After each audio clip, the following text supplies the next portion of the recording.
taking a soft brush and I'm going to feather this line. It's just by touching it slightly right along the edge. With any luck, I'll be able to zoom this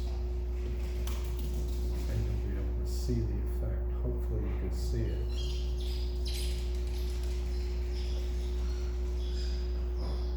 It's very effective because your eye really doesn't see crisp lines. It may reproduce that way in the photograph, but it's not natural. It's not what you're going to see if you were upon the scene looking at it.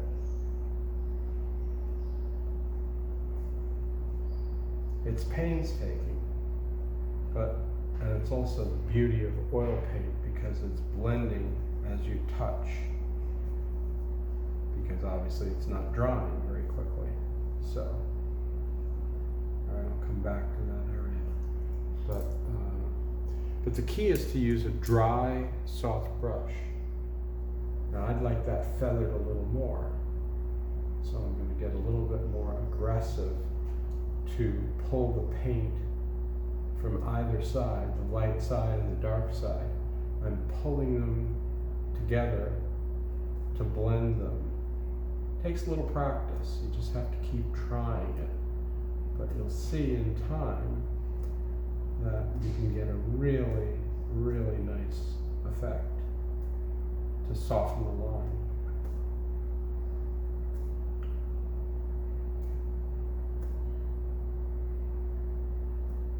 Now, this is the first layer of color, so I'm not going to be, obsessed about the finished look because this is all going to get painted again. But I want to start establishing these soft lines so that when I come back, there's already a relatively soft line to be looking for or to be working from. So now I'm going to do this little area just to soften it. I'm pulling the light into the dark and then pushing the dark back into the light. That's really what it is. It's sort of a back and forth motion. This is one of my favorite things to do in painting. It's an immediate result. You have to be careful because there will be times when you go too far. So you don't want to make the line crooked in your feathering. You don't want to pull the light area or the dark area. You need that straight line at the end because that's what it's all about. But to get a feathering effect just makes it that much more effective. Now I'm going into see this hard line here. I'm going to soften that.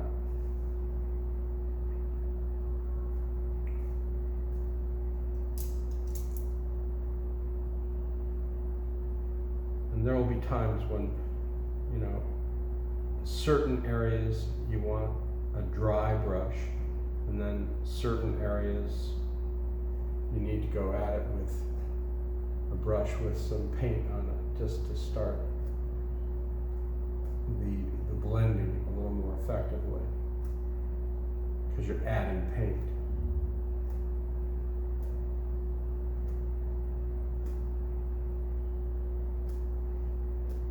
Takes a fair amount of concentration. Your hand will get better in time. You develop muscle memory for these things. See how that just blended so nicely there?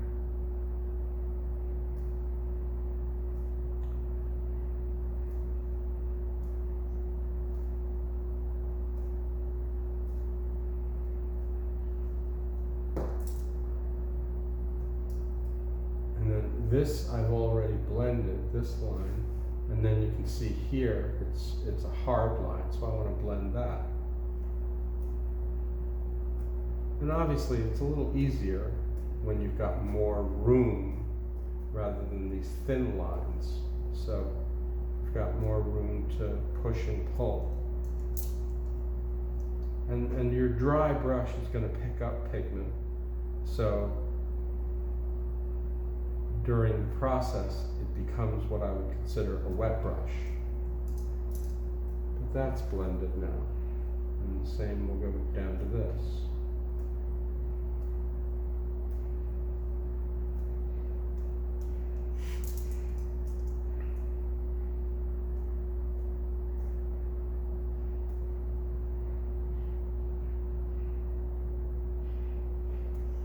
Okay, so there we have 3 lines that have been essentially blended.